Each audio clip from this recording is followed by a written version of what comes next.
sesama, hidup di dalam kesederhanaan, hidup di dalam kemiskinan, sebagaimana teladan Santa Clara, seorang Franciskanes dari Assisi.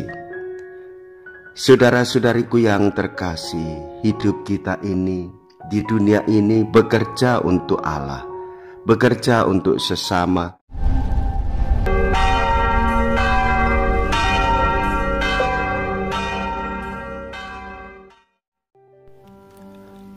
Saudara-saudariku yang terkasih, hari ini Jumat 11 Agustus 2023, gereja merayakan peringatan wajib Santa Clara, seorang perawan.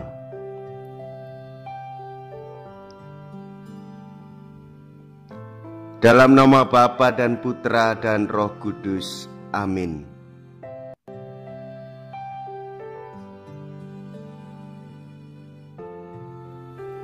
Kata-kata terakhir seseorang yang mau meninggal selalu dicatat, diingat-ingat sebagai wasiat. Biasanya memang mengungkapkan isi hatinya yang paling dalam. Tuhan, betapa bahagia aku Kau ciptakan. Demikianlah ucapan Clara yang berasal dari Assisi pada akhir hidupnya sebagai biarawati. Rasa syukur atas hidupnya yang segar ini sekaligus mengungkapkan jalan hidupnya. Pada umur 18 tahun ia tertarik pada cara hidup Fransiskus dan lari dari rumah. Dialah Franciskanes pertama dan pemimpin biara pertama Santa Clara di Assisi.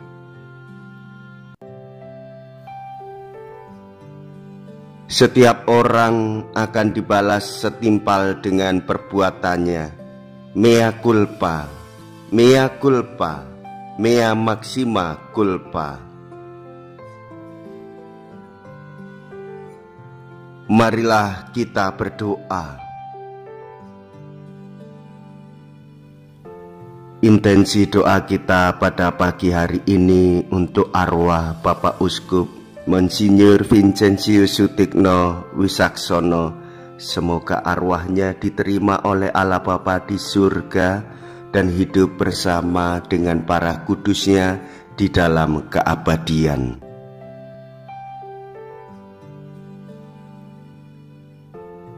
Allah Bapa yang penuh belas kasih, dalam diri Santa Clara Engkau telah menumbuhkan cinta akan kemiskinan. Semoga berkat doanya kami mengikuti Kristus dengan semangat kemiskinan, supaya layak memandang Engkau dalam kerajaan surga.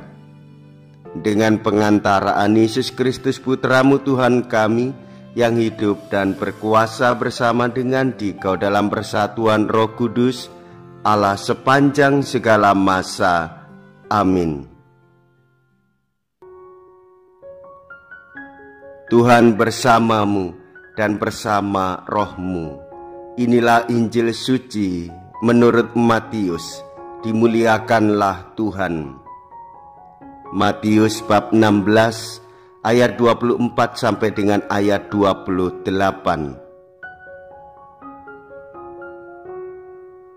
Sekali peristiwa Yesus bersabda kepada murid-muridnya, "Setiap orang yang mau mengikuti aku harus menyangkal diri, memikul salibnya dan mengikuti aku.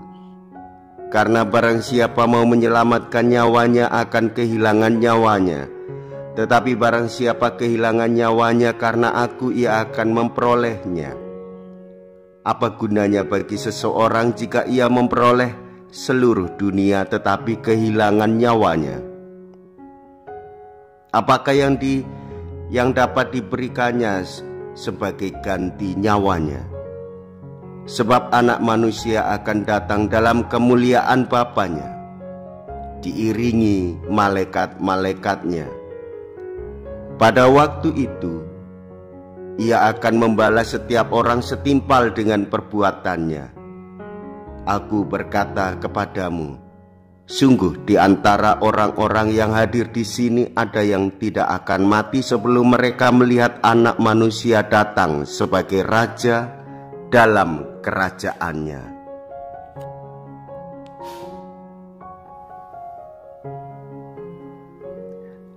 Demikianlah sabda Tuhan. Terpujilah Kristus.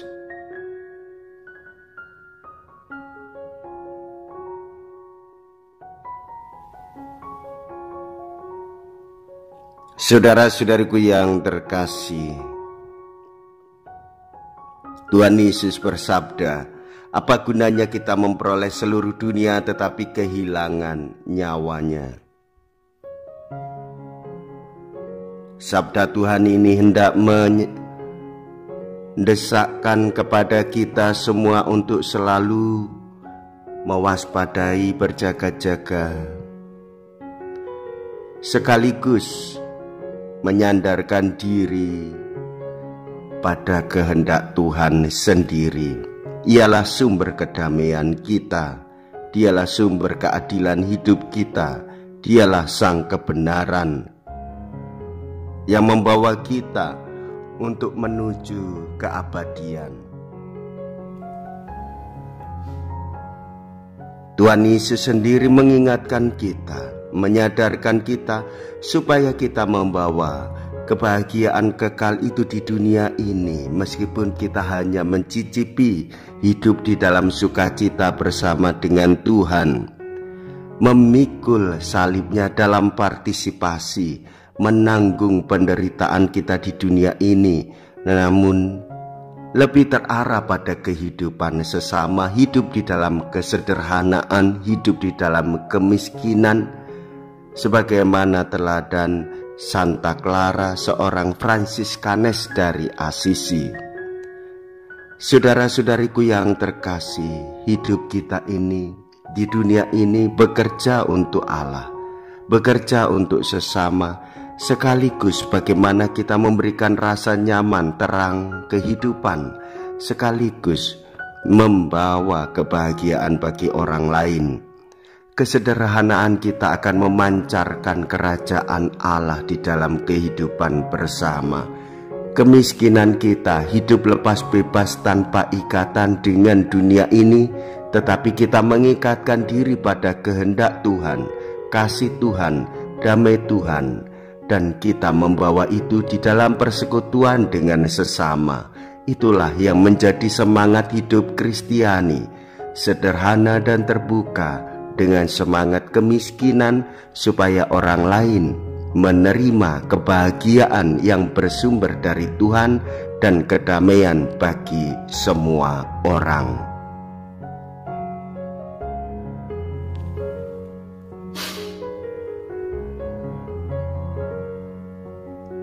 Marilah kita berdoa. Allah Bapa yang Maha Kuasa dan Maha Mulia, semoga berkat kekuatan sakramen ini kami belajar dari teladan Santa Clara. Kiranya kami mengutamakan Dikau di atas segala-galanya, dan di dunia ini sudah hidup sebagai manusia yang baru, dengan pengantaraan Kristus Tuhan kami. Amin. Tuhan beserta kita, sekarang dan selama-lamanya. Semoga Allah yang Maha Kuasa memberkati saudara sekalian, Bapa dan Putra dan Roh Kudus. Amin. Saudara-saudariku yang terkasih, pergilah. Ibadat sabda sudah selesai. Syukur kepada Allah.